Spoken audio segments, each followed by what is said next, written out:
My name is Thomas Clark, and welcome to the Takeoff Podcast, where myself and guests help equip you to bring the peace of God to the place you live, work, learn, and play, all for His glory. Every problem is a discipleship problem.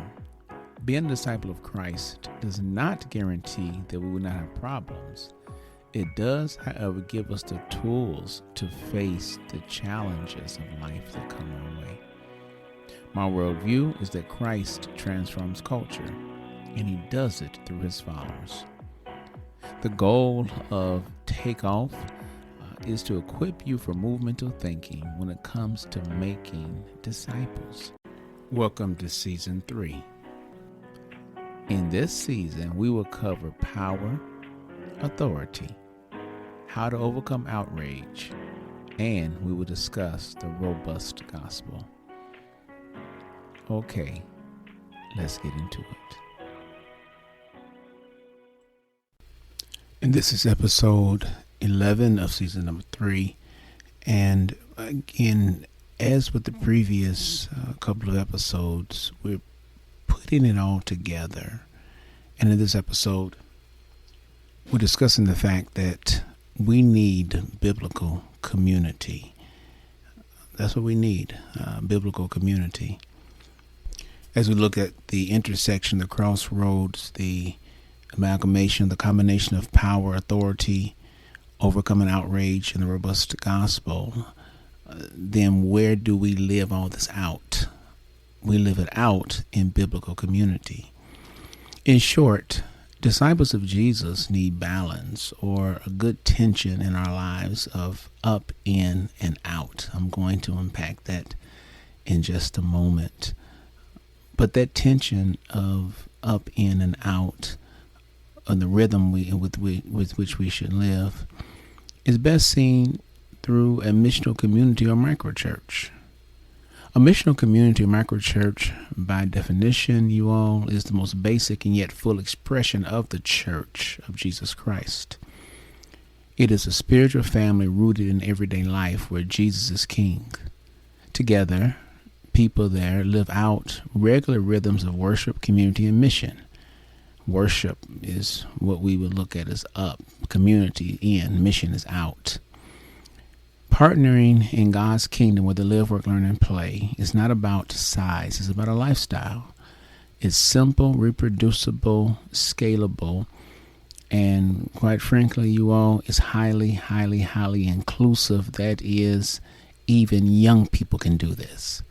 Yes, even youth can do this.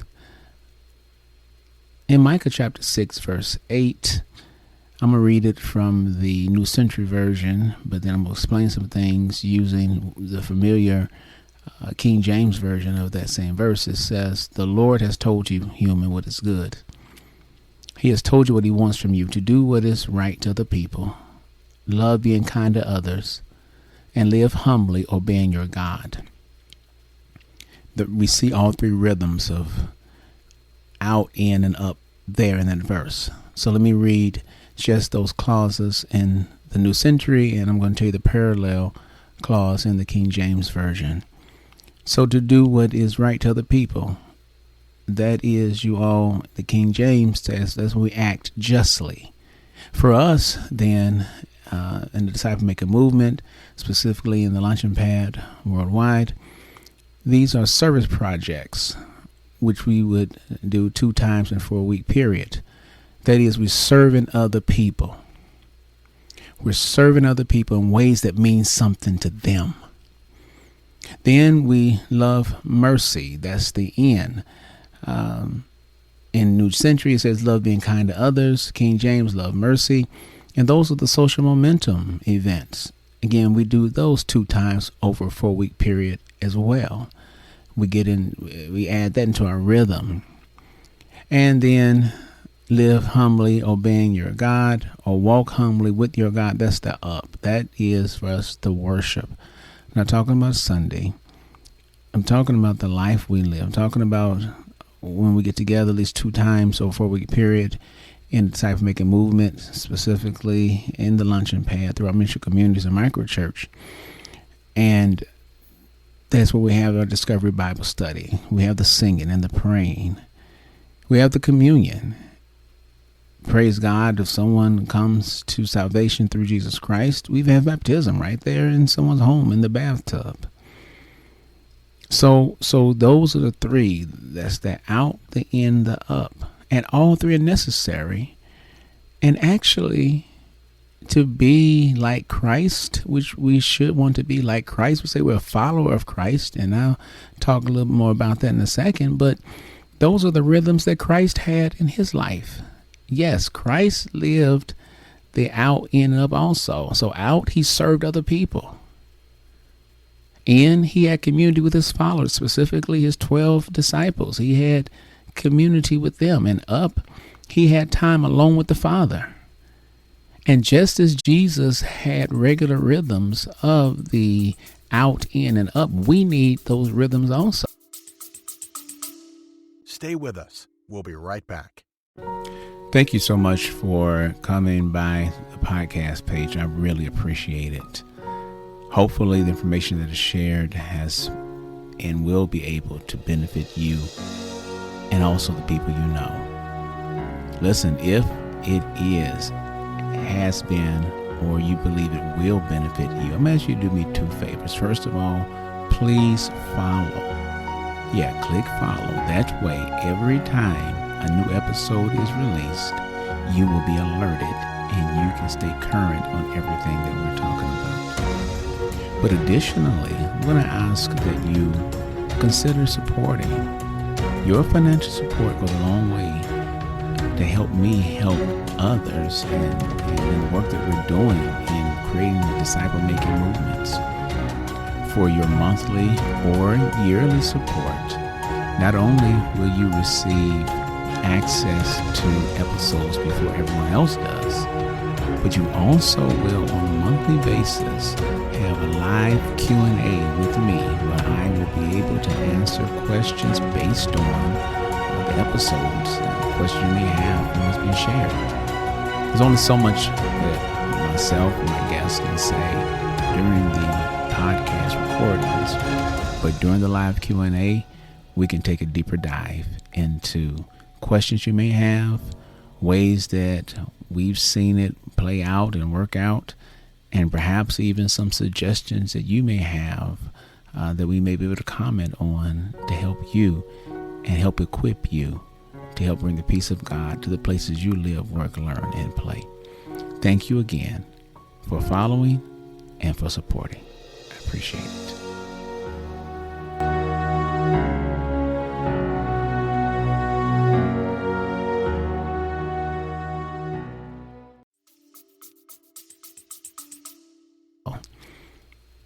Notice what Jesus said to Simon and Andrew. Simon, whose name Jesus changed to Peter, knows what he says to them. These are brothers. When he called them to follow him. Mark chapter 1, verse 17, Jesus said to them, "Come follow me, and I will make you fish for people." It's interesting, you all, because Jesus did not invite them just to learn and talk about him. This is what I wanted to talk about, the rhythms that he had and the rhythms that we must have, and he wanted his followers to have. It wasn't just gathering together one day a week and propositionally talking about him and having a good lesson and then going about our business. No, he invited Andrew and Simon and all who follow him, inclusive of those people today, us today, invited everyone who follow him to walk with him and do something.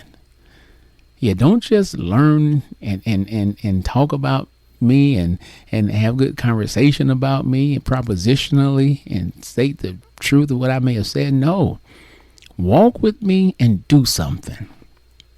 Well, that's what Micah wrote the same thing. For them, it was follow me and I'll make you fish for people. Walk with me and do something. I'll help you do something.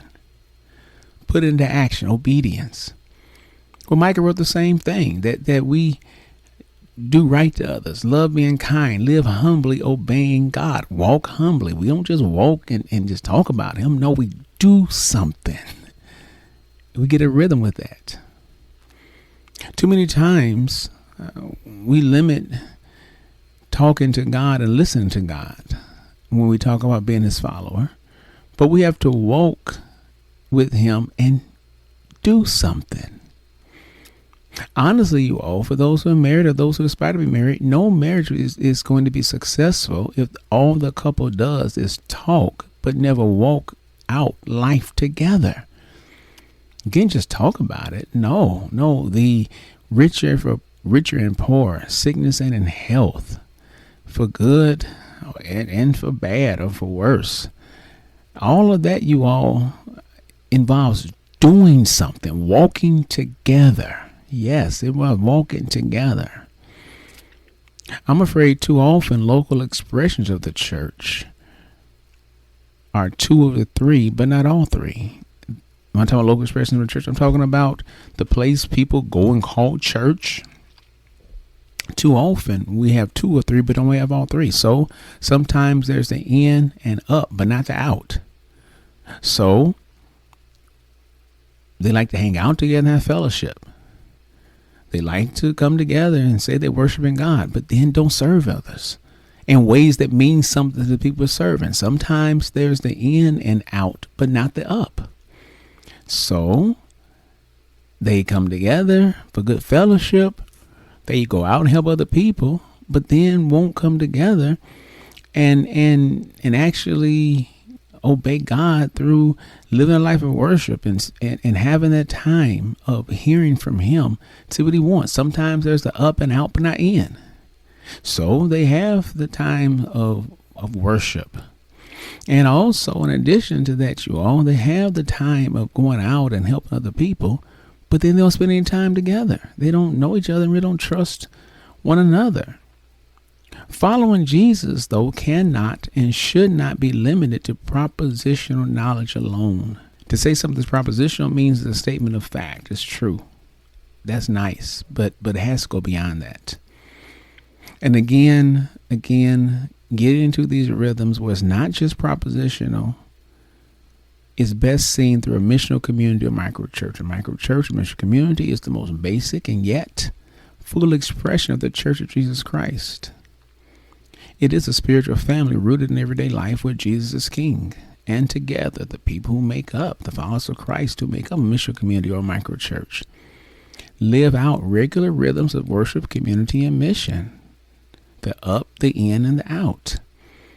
Partnering in God's kingdom where they live, work, learn, and play. And it's not about size. It's not about how many people are doing it. It's about a lifestyle. This is something that's simple, reproducible, scalable, and it is highly inclusive. Even young people get to participate and can do this. Yes. One of the things that people need, you all, is people need to belong. So what we must do is invite them into our lives until they trust us enough to invite us back into their lives. And our life is part of a missional community. We invite people where we combine everything we've been talking about this season and the Takeoff with Thomas Clark podcast. We put it all together, invite people into that through missional community or microchurch. The missional community microchurch is connected to a hub. The hub is a part of a network, and the network is a part of a movement. So when we invite people into our lives, we're inviting them into the movement.